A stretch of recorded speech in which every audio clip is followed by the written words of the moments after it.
I just noticed that we went to 50 to 49 subscribers.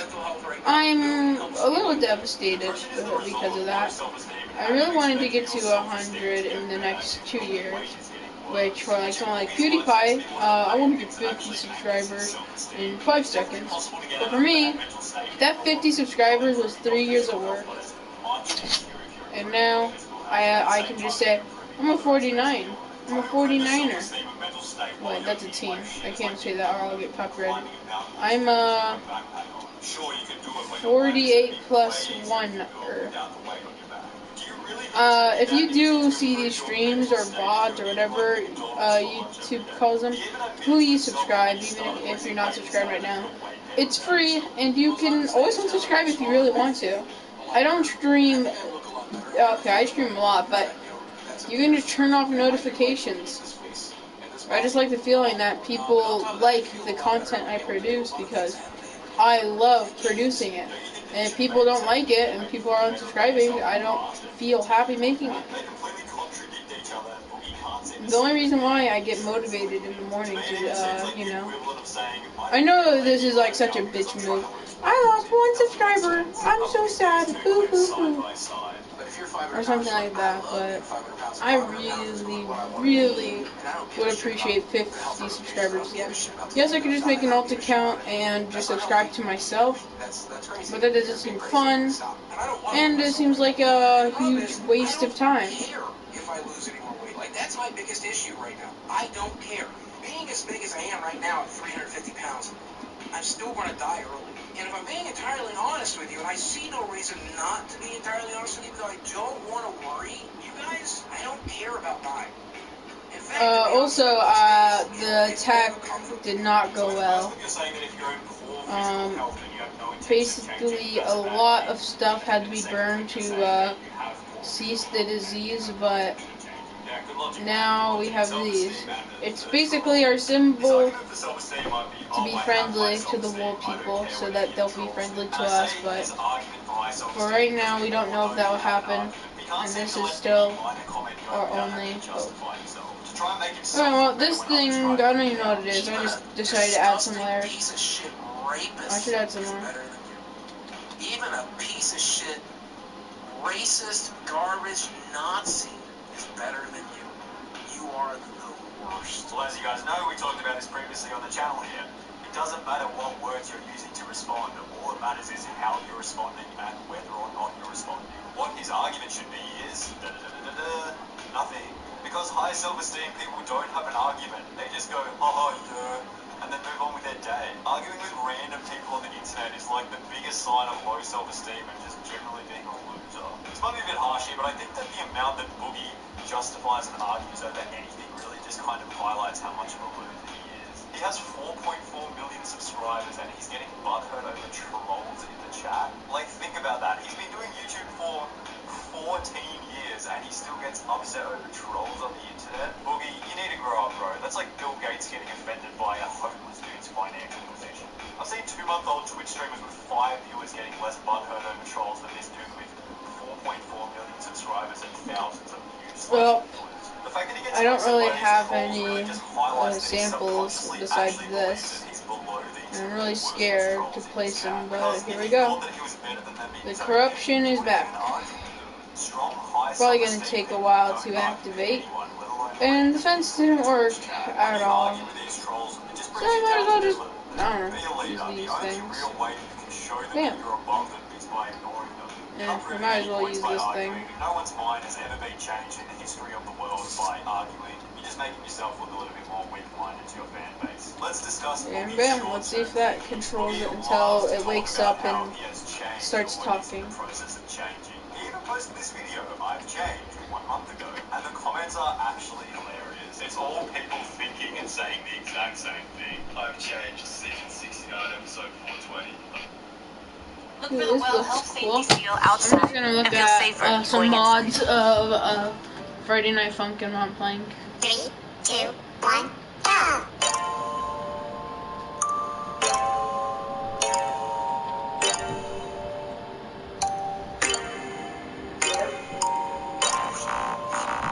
Please subscribe. Please. please turn back on. Oh my god. Why did you just have to leave me? I thought we had to love.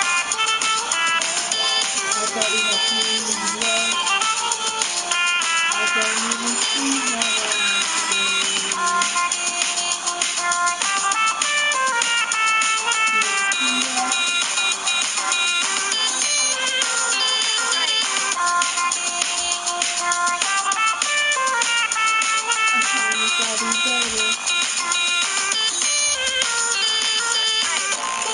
one thing I can buy with this time is making me sad. Okay, let's come up with. Alright, let's try to do that.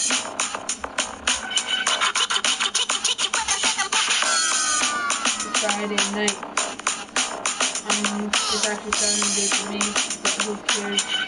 God bless. Friday night yet? My name's Zach. Let's go. 3, 2, 1, go! I don't want to do the tutorial. I don't want to watch the tutorial. Okay.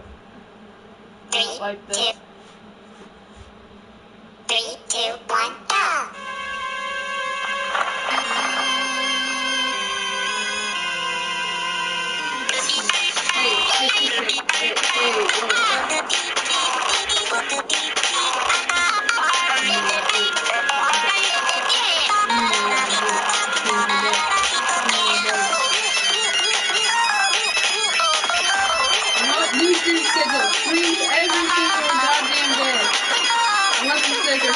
Very, very fucking tired. And I'll make a little screenshot of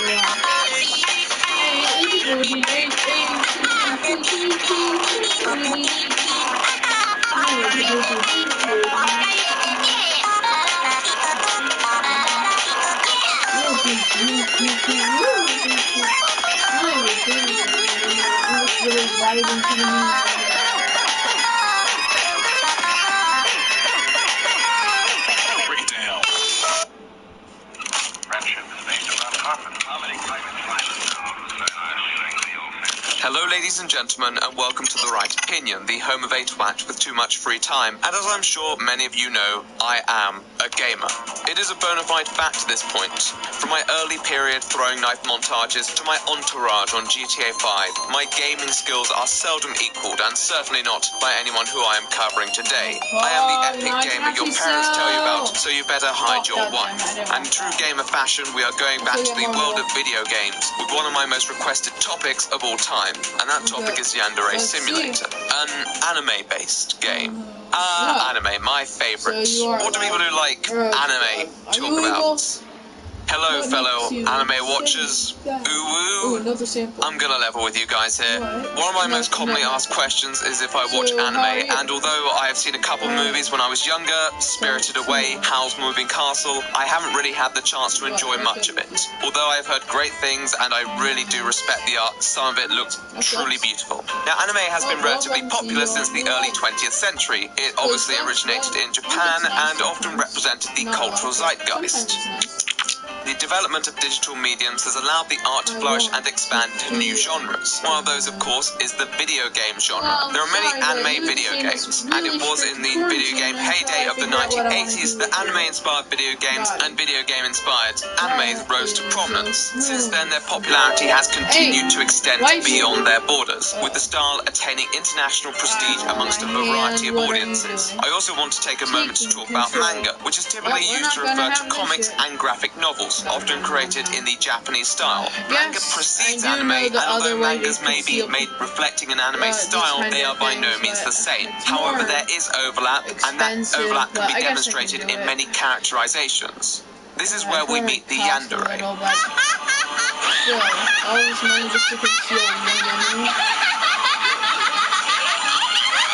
But it's better than nothing. Yandere is a portmanteau, which is our word of the day, of the words yanderu and dere dere. Yandere meaning sick, and Dere And this meaning is all that's left in infatuated, the battle, deeply so in might as well love. use So them. combined you reach the lovely idea that a person is in love to a sick extent. They will do anything for their senpai, even if that means often less than charitable activities. This personality trait is attributed to manga characters. However, it has gained popularity in anime as well, with many characters being modelled around that mould. The psychotic behaviour, often paired with a cute design and sometimes demeanour, seems to be a good contrast that has become quite the rave. But it wasn't until one very cheeky game developer had a very cheeky idea. How about we make a whole video game from the perspective of a yandere? That cheeky game developer was a person by the name of Alex Mahan, currently operating under the very fitting name of Yandere Dev. He was an independent developer hailing from California. He has a degree in animation and was previously known under the name Iba Zifon, where he'd worked on the game of Lunar Scythe. However, in spite of receiving some initial interest within forums, it didn't come to fruition. That was previously his most renowned project, but he has been a resident of the online world since the mid to late 2000s, working on various concepts. One I found was a game called Shader. Lots and lots of fun. It appears that Yandere Dev was a man with many ideas. So let's talk about the idea that has brought us to this titular game. He conceived the idea of Yandere Simulator in 2014, pitched it to the internet, and allegedly after receiving positive feedback decided to initiate development, starting a YouTube channel to document this development and progress. The YouTube channel, like all channels, was a bit slow at first, but in perspective gained subscribers at a relatively rapid pace, catapulting his content and the respective project into the public eye. It wasn't too long before other larger creators gave the game a burst of publicity, including PewDiePie, Markiplier, Jacksepticeye, and IHA's Cupquake. Given its accessibility, even in the early stage of development, Yandere Simulator was pushed towards the spotlight. And although it was not remotely near finished, many were more than willing to let this slide, considering that it was an independently funded venture. And sometimes true quality does indeed take time. He would typically upload content that would provide updates and ideas, and was interactive on social media. However, it was a lot to do for one person. With this in mind, in 2014, Yandere Dev also set up a Patreon to support this endeavour, and it gained a reasonable amount of donors, at one point totaling $5,000 a month. With the production in full motion, new ideas ready to be worked on, plenty of traction and support from the community members, and even the odd volunteer along the way, everything seemed to be going perfectly fine. However, if it was a perfect story, we wouldn't be here today. If you went by his YouTube channel, it's unlikely you'd see many issues. Yandere Dev has now amassed over 2.6 million subscribers. His content appears to receive universally positive feedback from his audience, and his subreddit is a place of joy and epic anime memes. But this hasn't changed the fact that there have been many videos equally well received, dishing out some hard-hitting criticism, and numerous threads outside of the Yandere Dev chamber. Okay.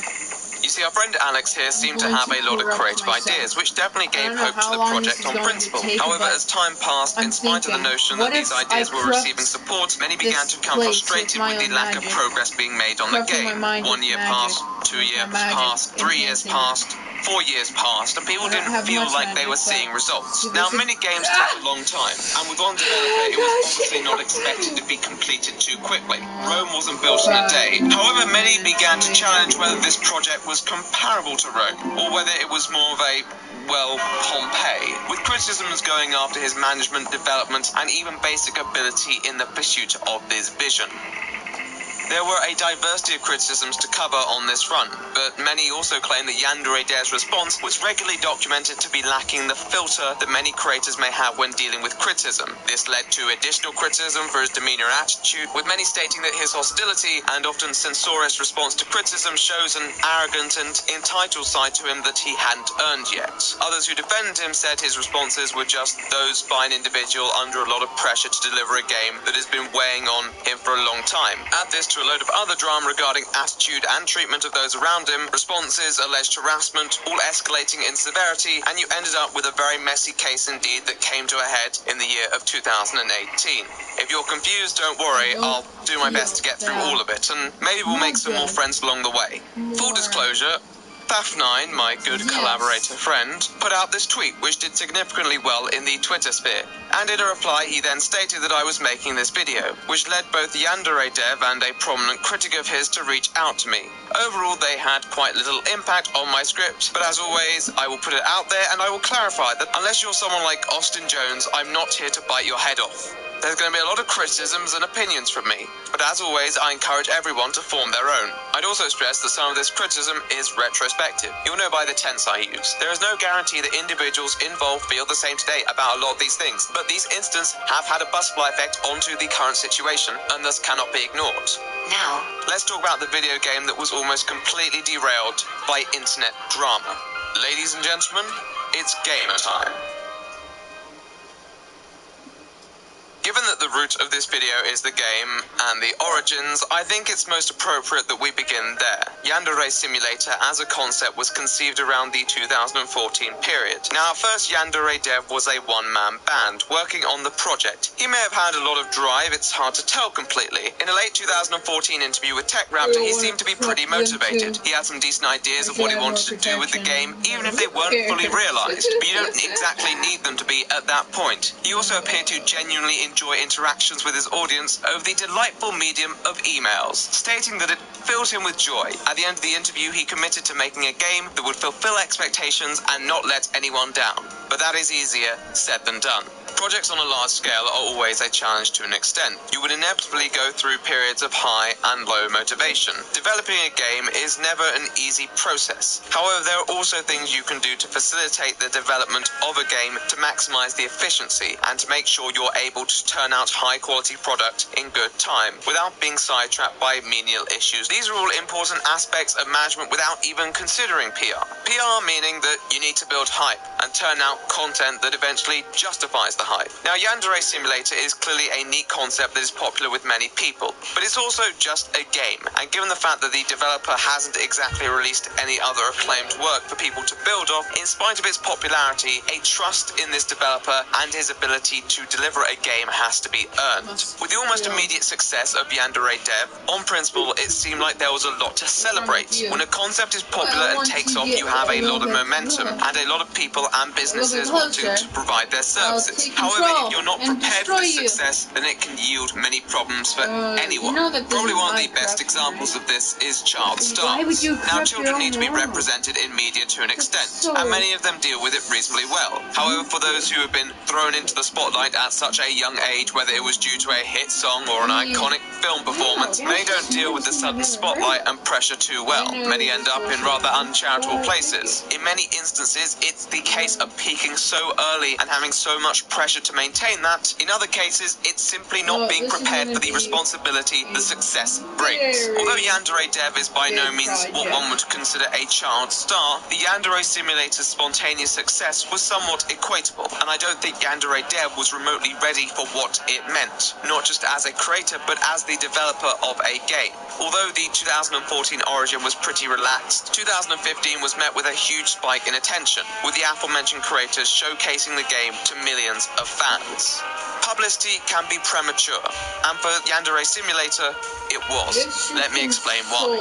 As noted, the build-up of a game is partly about hype. Typically, the discovery of a new game or a new piece of media will lead to a process where we either discard that discovery and leave it behind, or we become more invested and we fall down whatever rabbit hole that game has. Nonetheless, it's unlikely our venture down that rabbit hole will last forever. Eventually, we will hit a wall where we can no longer find any new information, and the information that we already know no longer engages us. For some people, this takes longer than others, and in a way, that's all right. Now, when we hit that wall, we have one of two responses. We can leave the source of what we know behind and continue with our lives, destined to fall down another rabbit hole eventually, or we can try and obtain new information by either creating it ourselves or trying to get it from the creator. This is often represented by the sentiment of impatience. I'll return to that soon. However, I want to make the point that although Yandere Simulator was an interesting concept, and it was great that Yandere Dev had a lot of support in developing it initially, Yandere Simulator wasn't developed enough to be deserving of the publicity it received. Yandere Dev had very ambitious ideas for the game. At the time, the game, although you could roam around and do a few actions, some of which were fairly brutal and amusing in their shock value, there was no deeper substance. This meant the game built hype almost immediately, yet off the back of mostly very superficial elements that wouldn't keep people engaged for a prolonged period. With the hype and the influx of new donors on the Patreon, Yandere Dev felt the pressure to maintain maintain that hype, but as said, it's equally a PR job as it is a developer's job, so he liked to document progress, which is a time-consuming venture. In the short term, this was a sensible decision to make, but it could only work out long-term if the decisions that he made were backed by his ability. The decisions you make early on in the development of a game can have long-term effects at a later stage. You're setting the foundations. On top of this, as documented in a later video, any possible overhaul of the game seemed troublesome because the dev was worried that doing that would kill the hype. The game is only alive for as long as people are interested in it. If people lose interest in the game, it's dead. If I release frequent updates, people will remain interested in the game. If I release updates slowly, people will lose interest in the game, and the game will get closer to death. Given that so many people had experienced the game in some capacity, he clearly saw it as a challenge to revive the hype if he lost it. On the surface, many people would just see him as trying to resell the same product and wouldn't buy. I'm not going to go into complete depth regarding why his decision to continuously work on the project, since to maintain hype was eventually what has fundamentally crippled it. We'll cross that bridge when we reach it. However, as is inevitable, eventually, even if you're adding content, if there's no clear compilation of a plot line or overarching concept that people feel satisfied with, they will begin to become frustrated. Results are important. This was a huge problem for Yandere Dev, as he clearly prioritized certain components that, although may have provided progress in the moment, didn't necessarily provide the feeling of progress to his audience, particularly regarding the rivals, which to many was a significant selling point. Many people began to hone in on the fact that they didn't feel that Yandere Simulator was making the progress that it should have, with focus being overly centered on trivial matters and Easter eggs. This led to a basically placeboed sentiment of progress. The project felt like it was moving forward, but not in the ways that people would want it to. And by 2016, people were becoming restless, not just in the game's development, but in Yandere Dev's responses to these frustrations. How did he handle them? Well, let's talk about it.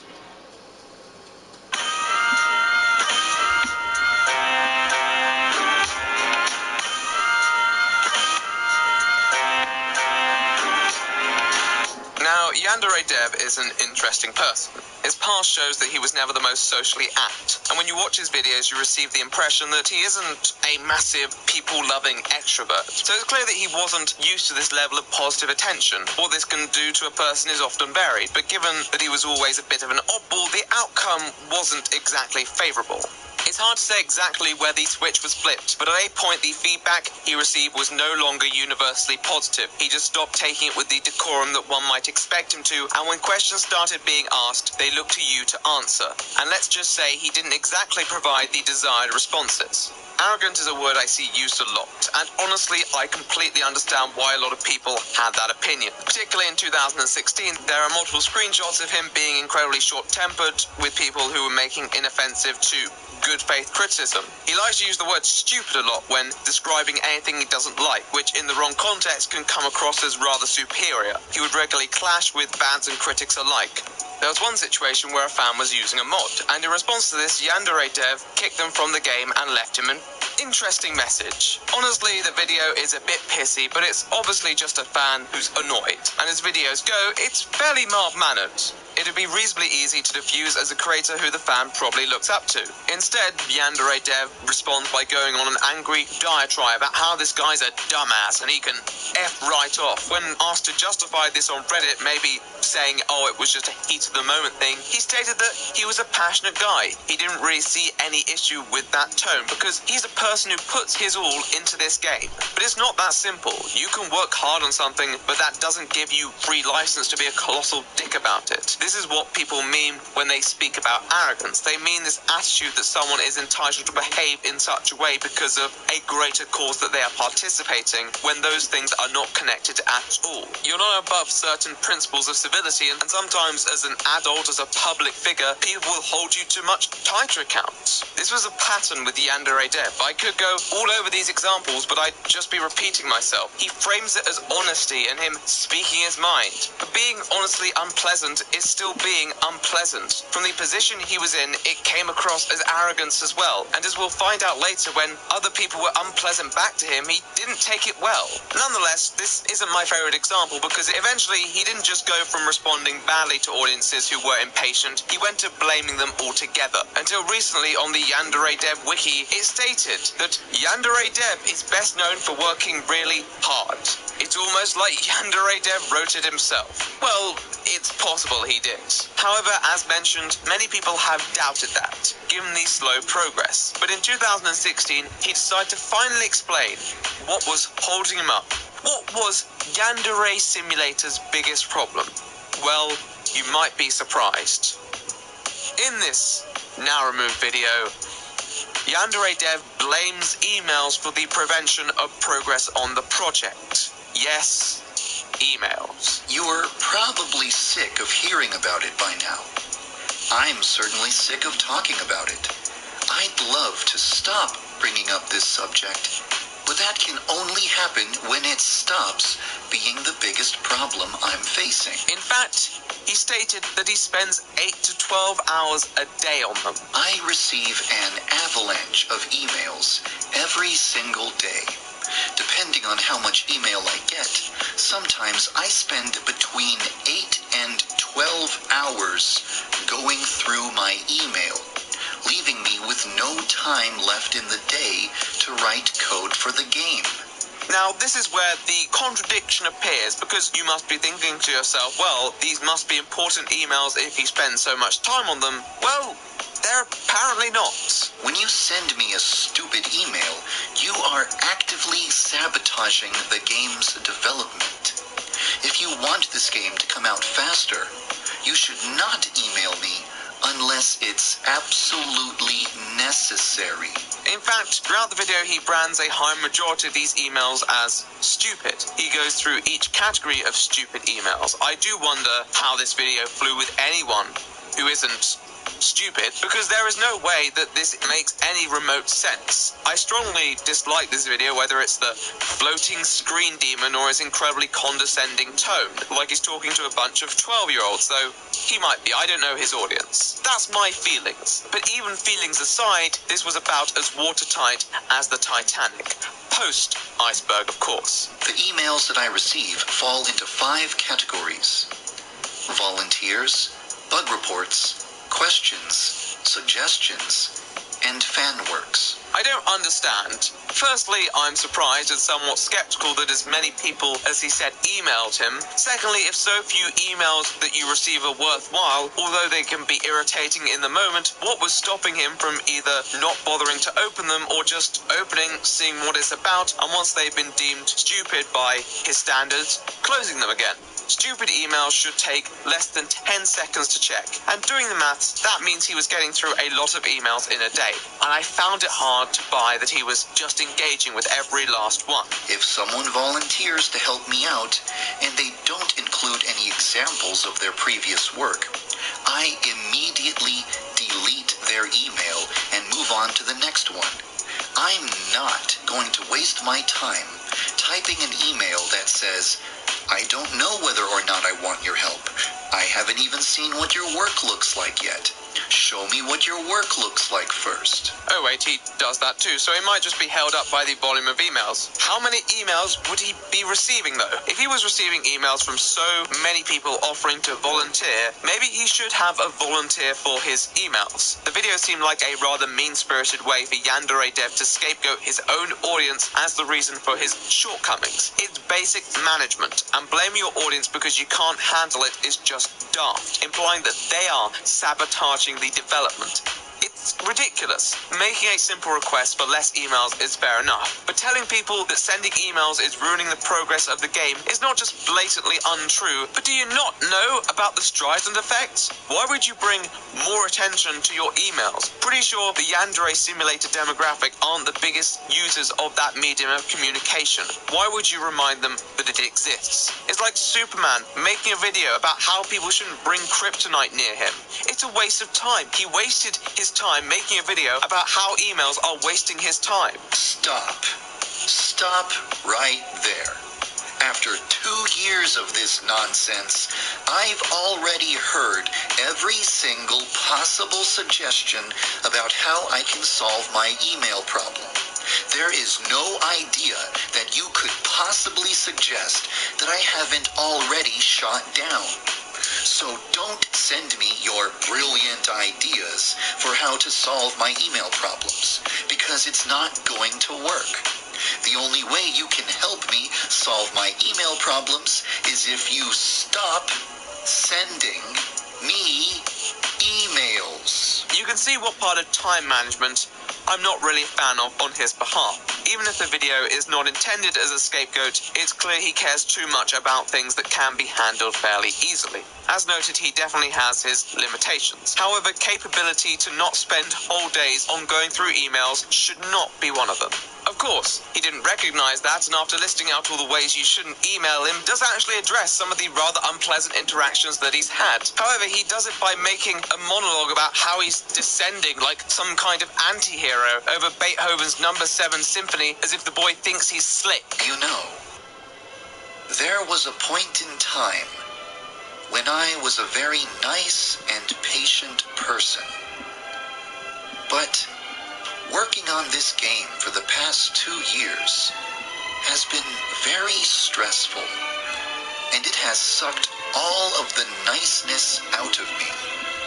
I no longer have any patience left. I've started responding to emails using very harsh and abusive language. I'm not proud of myself for doing this, and I'd like to stop. But it has become impossible to control my temper when I'm subjected to the same stupid garbage every hour of every day, despite the fact that I constantly ask people to stop. I'm only going to get grumpier and grouchier and angrier the longer this goes on.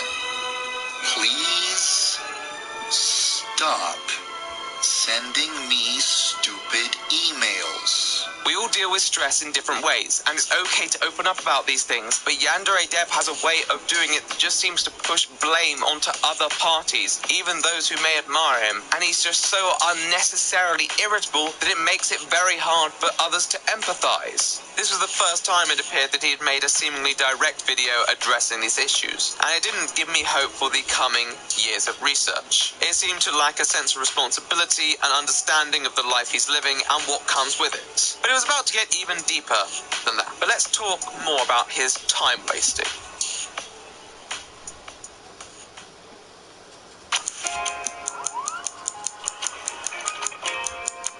I think this was somewhat deeper than just that, though, and I want to talk about the nature of time wasting and why he was doing it.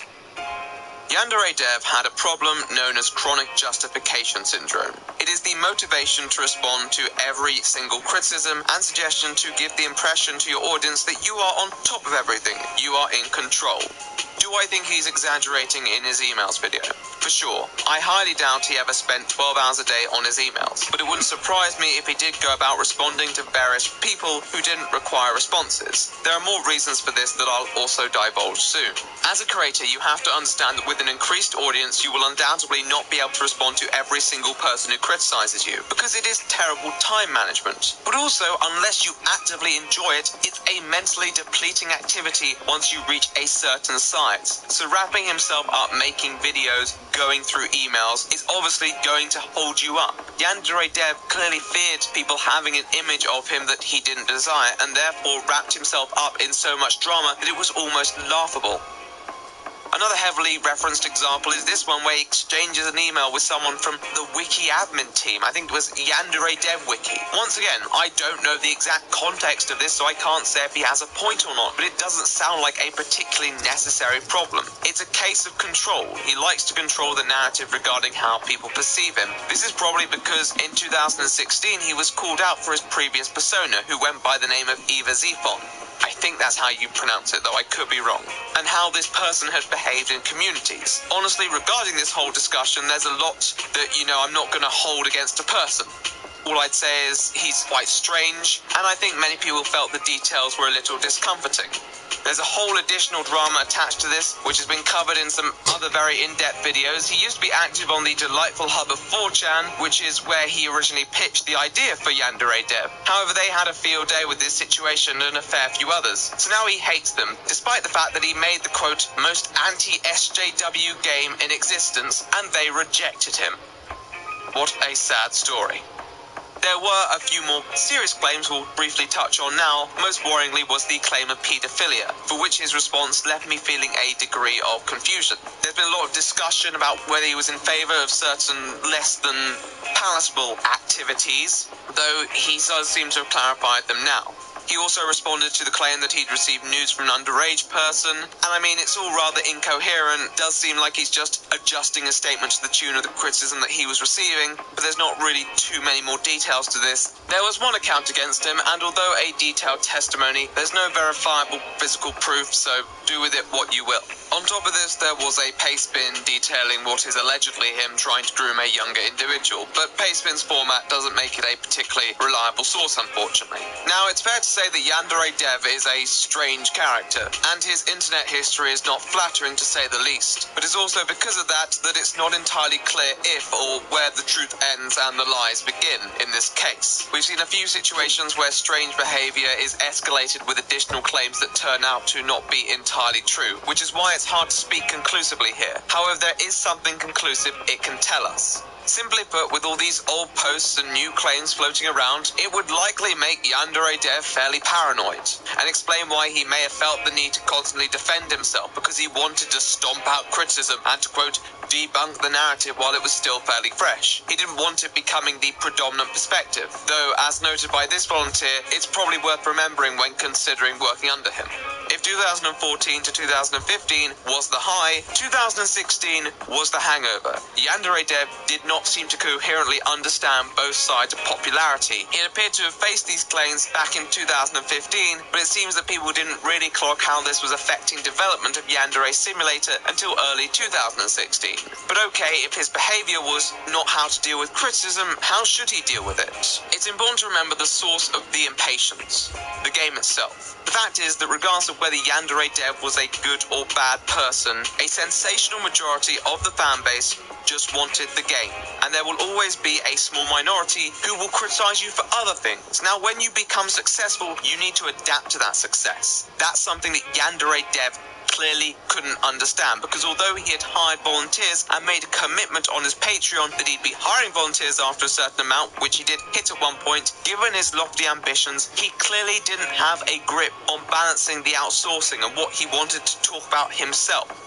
One of the problems here is that Yandere Dev was, and maybe still is, rather possessive over his game. This is probably why he lashed out at people suggesting changes sometimes, or criticising the choices that he made. It certainly doesn't justify it, but it makes a little more sense. However, being possessive also means wanting to retain creative control to a large extent. You want to see your game developed how you would like it. I understand that, but if you spend so much time working on your own image, of course you're not going to have anywhere near enough time to actually focus on the game. And this meant that even if changes were being made, the fact that Yandere Dev was in control meant there was a lack of pace. However, was that about to change? You know, at the right opinion, we are forgiving. I think it's important to let people have the opportunity to grow, as long as you haven't done anything too grim. It's not too late for a redemption arc, and following the Yandere Dev story, at one point you would have thought we might get it.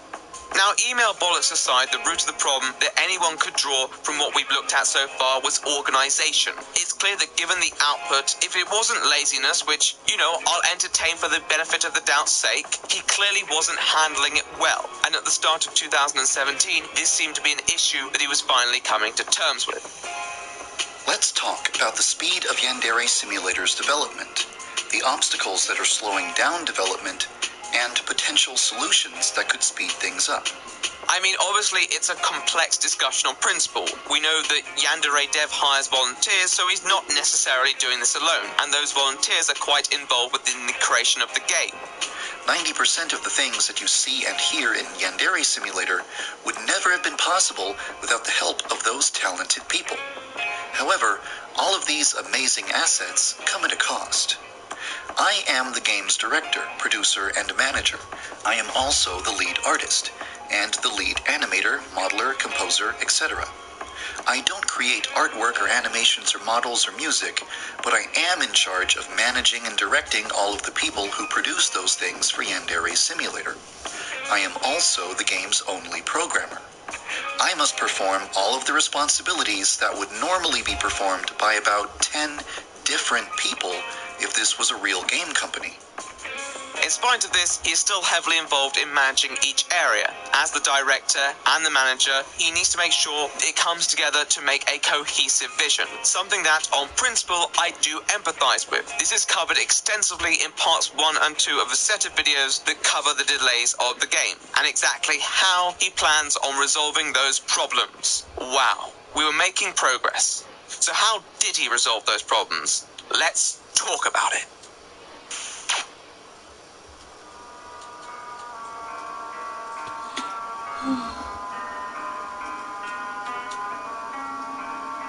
In a pair of videos at the start of 2017 titled "What's Taking So Long?", he responds to the rhetorical question that many of his audience have asked. However, he doesn't throw any tantrums, he doesn't lose his cool, nor does he try and pin it on emails. He explains the problems of his job and how they and other factors influence how he manages his workload. So in a final, deeper analysis of his problems, he looks at a few solutions. In the past, I placed a strong emphasis on low-hanging fruit.